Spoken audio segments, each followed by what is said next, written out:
If you wanted just one key takeaway on how to best alter your sewing patterns, well, I would say to learn how to watch the wrinkles. They're trying to point you in the right direction. But to understand what that all means, well, first we need to do just a touch of setup work. Don't go selling us short now. Come on, we're even going to teach folks how to make a two-piece sleeve by the end of this video. My name's Cornelius Quiring. That's my logo. That's my word mark. And Cornelius.oo is my website.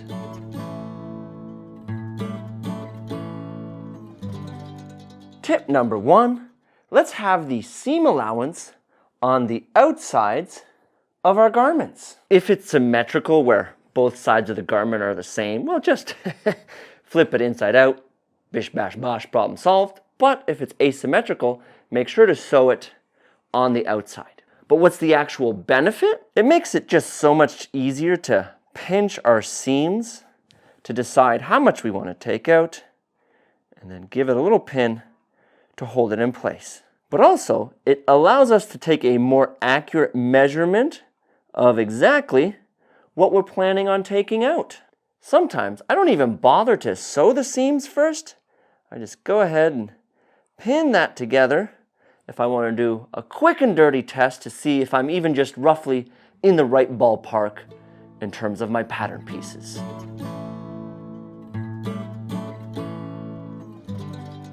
What this grid looks like doesn't really matter, it's up to you.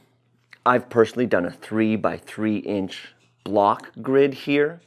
Some folks prefer just to do the key measurement lines, like the bust measurement here, 2 vertical ones at the apex of the bust. I mean, you could even just use a plaid fabric and, well, the grid's there to begin with. Just make sure to do it while your fabric is still completely flat and you haven't sewn anything into it. That would, of course, alter it. But the benefit of this grid system is that it allows us to see what our flat object, the pattern, looks like when it's transformed into a 3D object, our garment. For example, we have these nice horizontal lines on the front by the tummy here, but then as we go to the side, beyond this start, well then everything ends up facing downwards over here. It's also a great way just to reference where I want to make my edits.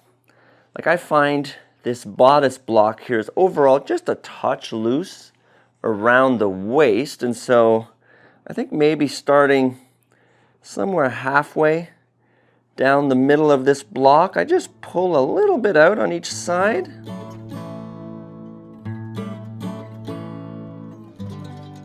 Another good way of turning our 2D patterns into 3D mock-ups is a good old-fashioned paper mock-up. And these are by no means accurate scaled-down versions. I like to just roughly, approximately draw it out as my pattern piece and then just tape it together. And what's great about these is that paper does a good job of holding its structure, and so it's a quick and dirty way of me understanding what the final form is going to look like. A question I get every so often on my pants videos and courses is, do I need this dart in the back of the leg panel here? Let's find out. Trim it out and tape it closed, and what we realize is that that dart is doing a fantastic job of shaping the fabric around our butts. But not only that, it does a good job of tapering everything together at the top here for our lower backs.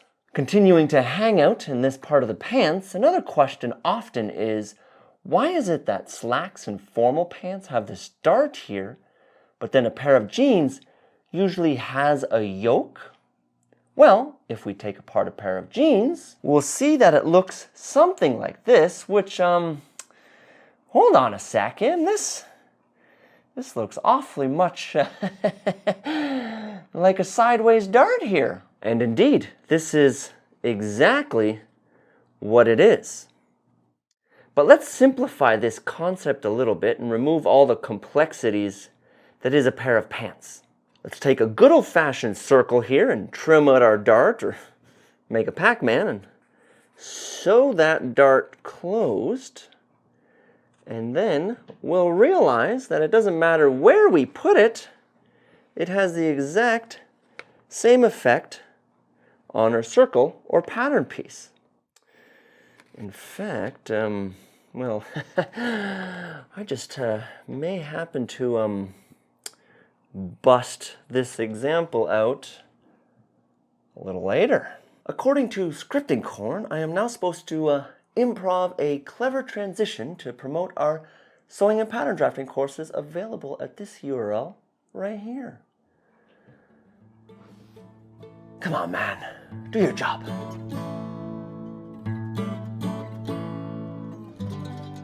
All right, I think we're finally ready to put our peepers on those wrinkles and understand what they're trying to tell us. I find that there's two main kinds of wrinkles.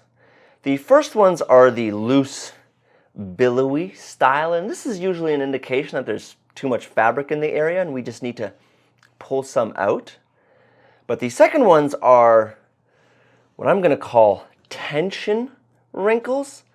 And this usually indicates that somewhere the pattern is off or it's a little too tight, and so the material is having to pull and contort to conform to the shape of your body.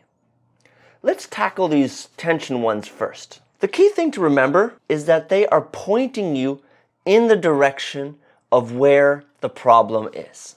Example number one, I've got these wrinkles in my shoulder area here, and they appear to be pointing down and underneath my sleeve. Option number one is to quite simply cut my armhole down deeper on both the front and back panels, and there should be enough room for the bottom of my arm. However, that also means that I now need to make the curve of my sleeve at the top here bigger, which inherently means a wider sleeve as well. A bigger sleeve hole is probably the best answer in my case here. I mean, I am wearing a rather cute size t-shirt here.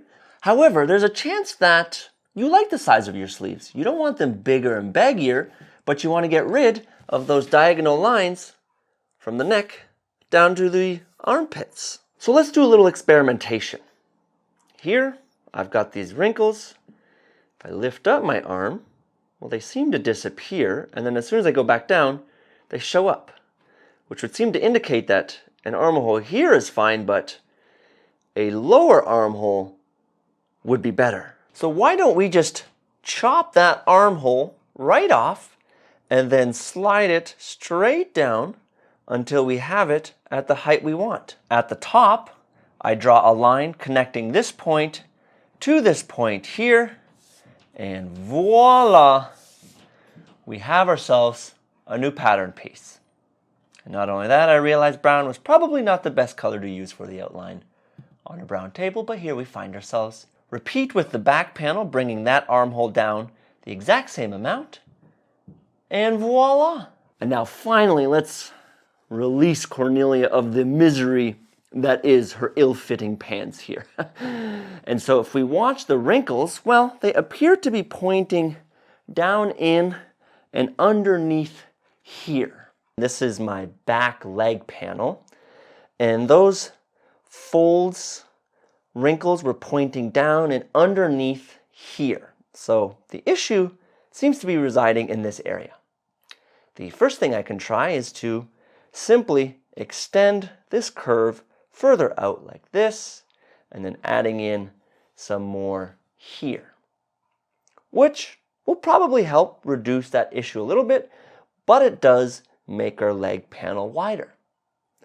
That's not necessarily a bad thing if these pants are also tight in our thighs, but if we like the size of our leg panels, then we need to adjust just in this area here, and well, we don't have very much information left. So I think it's time to make a little paper mock-up like I mentioned in my last tip. This is the front of my pant, the front leg panel, and then here I have my back panel. And very quickly I'm noticing how quickly this curve is heading back up to the top. But our butts are, well, big and round, you know? They need space, and so what's happening is that this fabric here is being pulled down underneath our tucky, and so naturally the fabric around it has to collapse and fold and pull in order to fit. Looking at it as a flat pattern piece again, I've just simply gone ahead and scooped out some of that shallow curve to make it nice and deep. I made another sample, and the problem is much improved. Not perfect, I can still see a little bit of that pulling in, but from here, it's a case of refinement. And now you get to see the reality of what it means, because before you know it, days are going to have passed. I'll be on V7, and, well, welcome to the world of pattern drafting and alterations. It's never ending. Now let's deal with those other loose type of wrinkles that indicate we have too much fabric in an area. Like, say, this one right here. Now, in this case, I could probably go ahead and just sew a dart right here, and that would help pull out the extra. Could even take it one step further and then connect this dart with a nice smooth curve down to this dart here, and we have, audience, any guesses? That's right, a princess seam. Editing Corn, show us a graphic over top here. Option 2, if you recall from earlier, do you remember how I said that a dart can be anywhere on that circle? This is my basic bodice pattern, and I can go ahead and add this dart in here like I mentioned earlier. Trim that puppy out of there. And then using this center here as my pivot point, I can simply add this dart amount to the one at the bottom. Gorgeous.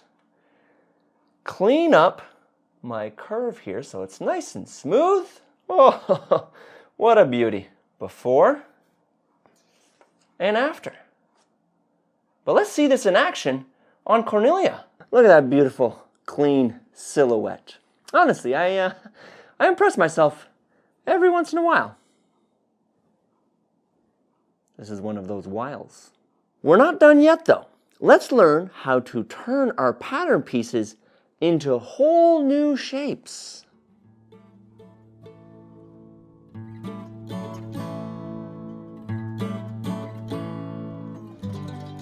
Now, one of the best ways to alter the overall fit of a garment is to slash and spread or contract the pattern. Like, say for example, my shirt pattern is just too tight.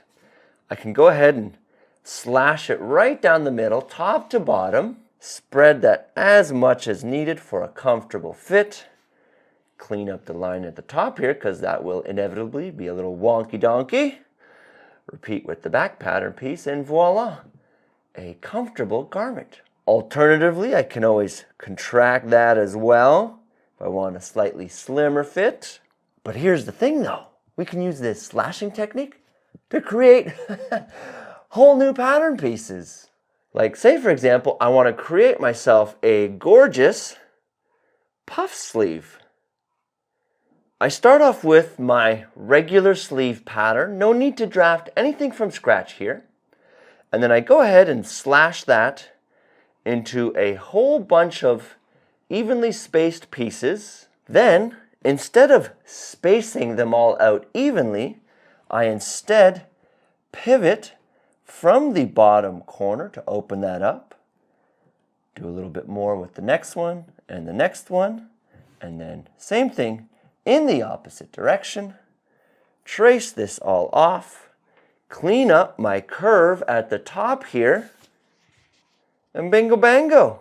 When it comes to actually sewing the sleeve, I put a gathering stitch or two at the top here. Pull that all together and spread it out real nice.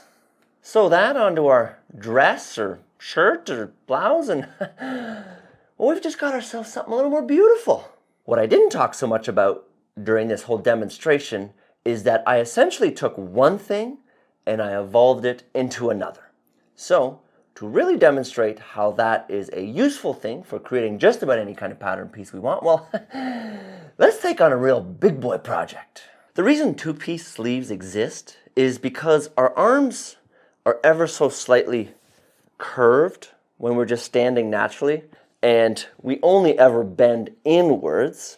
So to have a sleeve that has a nice gentle curve on it is just going to look ever so slightly better and more tailored and sleek. And but here's the thing, we're going to make it using just good old-fashioned one-piece sleeve. Step one is deciding where we want to split this sleeve, and it makes most sense to do it at the very bottom of our arms, crossing over the ball of our elbows. This is where we pivot from, and so naturally that should be the seam. That falls about 3/4 of the way to the back of our sleeve, so I can go ahead and just chop that off there. And for now, I'm going to add that to the front of the sleeve like so. And I want piece 2 of my two-piece sleeve to run along the inside of my arm when it's all said and done. So I go ahead and do a second cut at the front of the sleeve, and dun-dun-dun-dun, I now have the two pieces of my two-piece sleeve. I'm going to go ahead and pop this over to the other side just to make my demonstration a little bit easier. We bend at the elbow, and so of course it only naturally makes sense to go ahead and slash across at our elbow lines. I'm going to use the center of each one of these pieces as the pivot point, and so just butt that back up against there. Hold that in place and spin that a little bit. Do the same thing with the inside under piece. Spin from the middle there, and well, we're starting to roughly get the shape that we're after. I clean up these various lines to be nice and smooth, and of course making sure these two inside ones are the same length so they can be sewn together, and same thing with the outside one. Clean up my curves a little bit, and voila! My two-piece sleeve is complete. Bit of seam allowance and I can sew this thing together, and actually hold on a second here. If I put these two pieces together like this, my, this looks a lot like good old-fashioned art. Tape that together in a little paper mock-up here, and we start to see that really nice bowl shape starting to form, and the curvature for the bottom of our arm. Oh boy skis. Sew together a fabric sample, and look at that beautiful curvature we have as opposed to the perfectly straight one-piece sleeve. Eh?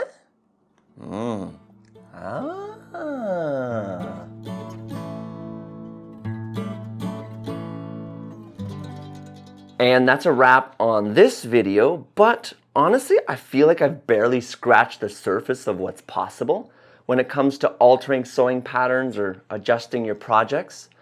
And so I was thinking to myself, what if I took the bones I've got here and really fleshed it out into a proper course? Who knows? And if that's something of interest to you, do let me know down in the comments, and also share what you would like me to add into said potential course. For now though, it's time I pass over the talking scissors to you. Was there anything in particular in this video you found useful? Or maybe you've got a tip of your own? I'd really appreciate it if you shared it in the comments. I know I learn a lot from them, and other folks do as well. The comments of my videos end up becoming real gold mines for everyone. Don't forget to use my coupon code CORN to save 10% off of just about everything over at Quality Sewing. And I've got this secret little members only corn cob club, but don't go telling anyone now.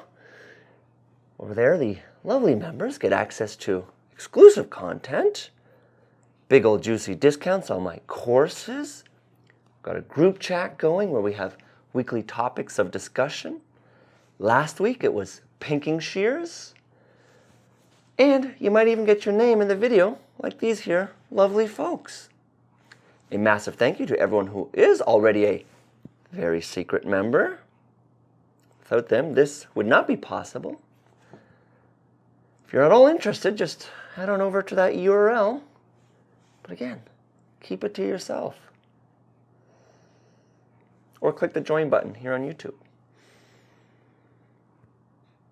Again, mum's the word. Just click on one of these videos here and pretend like I never said anything.